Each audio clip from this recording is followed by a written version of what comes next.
Uma base de dados europeia para rastrear todos os passageiros aéreos que cruzam as fronteiras da UE é uma das últimas medidas de contra-terrorismo proposta pelos dirigentes europeus. Será este um mal necessário para garantir a nossa segurança ou será mais um passo rumo a uma sociedade sob vigilância? Seja bem-vindo a On the Frontline.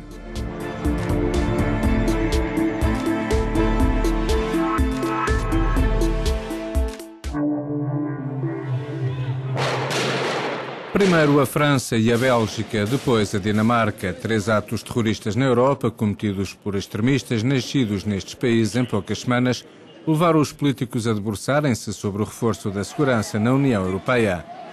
No Parlamento Europeu, os eurodeputados tiraram da gaveta um plano que prevê a partilha de dados dos passageiros aéreos.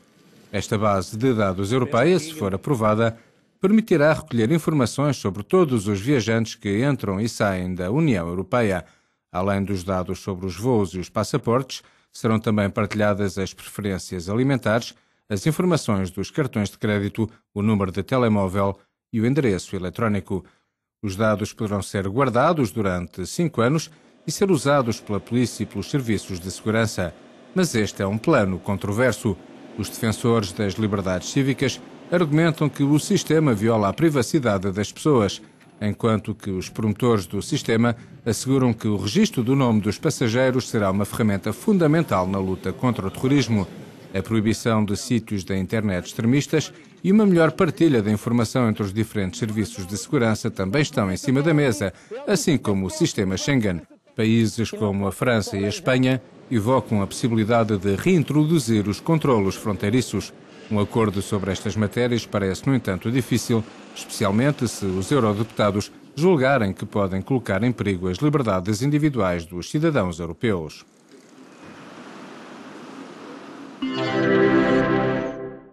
Para debater este tema, convidamos o eurodeputado britânico Timothy Kirkhope, da bancada do PPE, que trabalha na proposta do registro do nome dos passageiros, e Joe McNamee, cidadão irlandês da ONG European Digital Rights. Muito obrigado pela vossa presença em On the Frontline. Gostaria de começar por si, Timothy Kirkhope. Como é que estas informações podem evitar ataques terroristas e ajudar a polícia?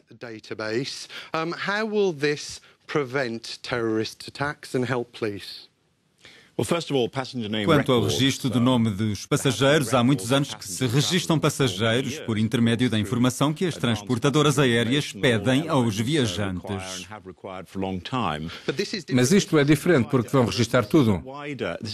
Há um conjunto de perguntas mais alargado, 19 no total. Não é uma invasão das liberdades individuais, como algumas pessoas sugerem, mas é uma ferramenta importante, regulada e controlada, onde vamos encontrar informação para estabelecer padrões de atividade de pessoas que nos querem fazer mal. Fala de padrões, mas para que é que necessita de saber as preferências alimentares? Para que serve a informação de que uma pessoa come carne ou peixe? Fala dos hábitos alimentares, mas nós não pretendemos obrigar ninguém a dar-nos essa informação. Não é uma questão específica no conjunto das 19 perguntas. A verdade é que... Mas isso é uma criação de perfil flagrante. Não, e é isso mesmo que queremos evitar. A razão para criar um sistema europeu é que, se não temos normas e proteções comuns relativamente aos dados, os países vão acabar por criar os seus sistemas individualmente. É o caso do Reino Unido. E estes sistemas não vão proteger os dados e vão ser sistemas diferentes que não vão conseguir o que precisamos. Situações standardizadas nas quais podemos vislumbrar as intenções das pessoas que nos querem fazer mal.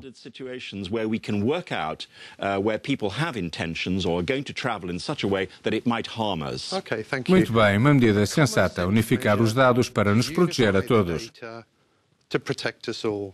A primeira questão é: vamos criar perfis ou não?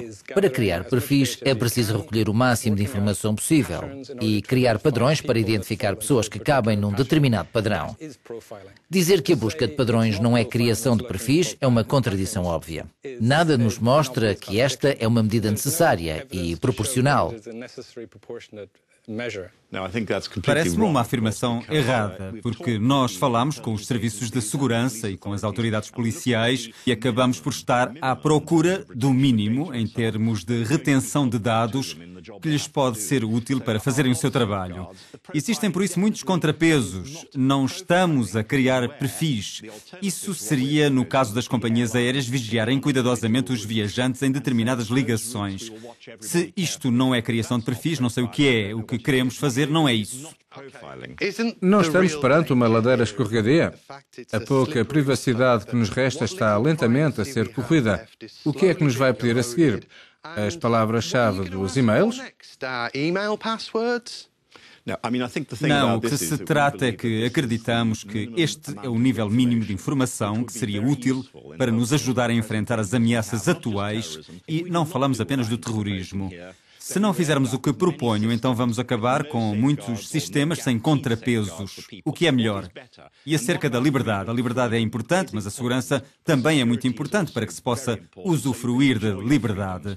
Sem a segurança que oferecemos, os cidadãos europeus vão perder a sua liberdade.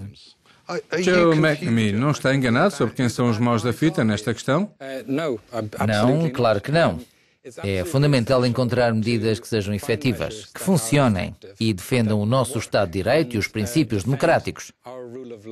Temos de ter cuidado, precisamos de ser certeiros e investir em medidas que funcionem mesmo.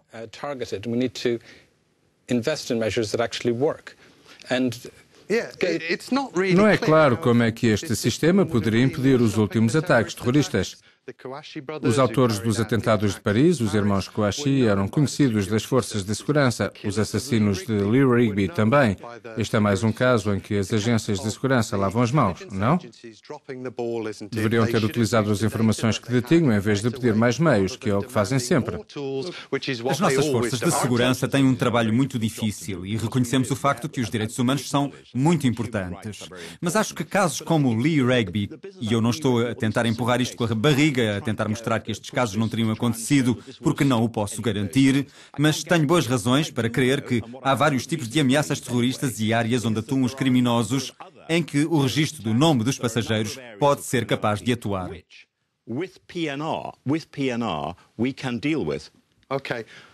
Por que é que não confia na utilização correta desta informação por parte das autoridades, Joe McNamee? Nós temos muitas provas de dados que foram usados de forma abusiva por parte dos governos. E as revelações de Snowden mostraram-nos muitos abusos no Reino Unido. Em dezembro, um tribunal inglês também revelou comportamentos ilegais. Precisamos de bons contrapesos. Mas é disso que trata a minha proposta, por isso colocamos muitos freios e contrapesos na minha proposta. Enquanto relator, passei muito tempo a desenhar uma proposta equilibrada. Sem dúvida, mas, por exemplo, vimos o telefone da chanceler alemã ser pirateado, assim como os de outros dirigentes, pelos serviços de segurança americanos sem o conhecimento do presidente. Como podemos ter confiança no sistema? Penso que estamos perante muitas suposições. Eu não acredito verdadeiramente no testemunho do Sr. Snowden. Prefiro acreditar nas nossas agências de segurança e na sua capacidade em nos proteger. Temos de lhes dar as ferramentas necessárias para fazerem o seu trabalho, mas também de criar as ferramentas de controlo. Isso é o que pretendemos. Vivemos num mundo perigoso, certo? Eu pergunto se confia num tribunal britânico que afirma que o Reino Unido teve acesso à informação recolhida de forma ilegal.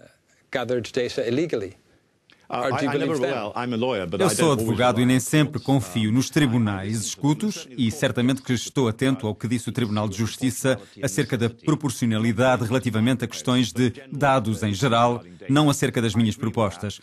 Concordo e é por isso que as minhas propostas são proporcionais e bastante necessárias. Escutamos muitas vezes falar do equilíbrio entre segurança e privacidade, mas, por exemplo, os dados dos nossos cartões de crédito são anotados, o nosso comportamento na internet é vigiado. Ainda temos vida privada? Sim, temos, ou teremos, se conseguirmos reformar o regime de proteção de dados e tivermos regras e sanções adequadas para os abusadores. O problema no mundo sobre as grandes bases de dados não é a informação individual, mas a fusão de bases de dados e a comparação das informações recolhidas, por exemplo, pelo registro do nome dos passageiros, com outras bases de dados governamentais, de forma a criar tipos de perfis que nem sequer imaginamos. For example, PNR data with other databases of the government in order to develop types of profiling that we can't even imagine. Então, a fusão da informação é o seu pior pesadelo? I've got plenty of nightmares, but Eu tenho muitos pesadelos, mas é uma preocupação, porque estamos a produzir cada vez mais dados e é muito difícil avaliar atualmente o que pode significar a fusão desta base de dados com outras. O que isso pode significar dentro de um ano, dentro de 10 anos.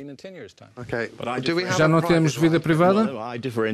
Eu faço uma distinção entre a utilização comercial dos dados, a venda de dados acerca de mim, que dei voluntariamente a todos os tipos de companhias. Fazemos-lo quase todos os dias e ninguém pensa nisso, o que é preocupante. Mas o meu pior pesadelo é pensar que, enquanto legislador, não fiz o suficiente para proteger os cidadãos que represento. Isso é um pesadelo para mim, mais ameaças terroristas, mais criminalidade, mais crianças raptadas. Isso é algo pelo qual não quero ser responsabilizado. Não posso deixar de pensar que seria melhor se não tivesse inserido na proposta as condições para facilitar a criação de perfis. Eu não quero criar perfis. As suas emendas facilitam-no. Infelizmente, vamos ter que dar por concluído o nosso debate. Termina aqui esta edição de On the Frontline. Pode encontrar-nos nas redes sociais e em euronews.com. Obrigado pela sua companhia. Até breve.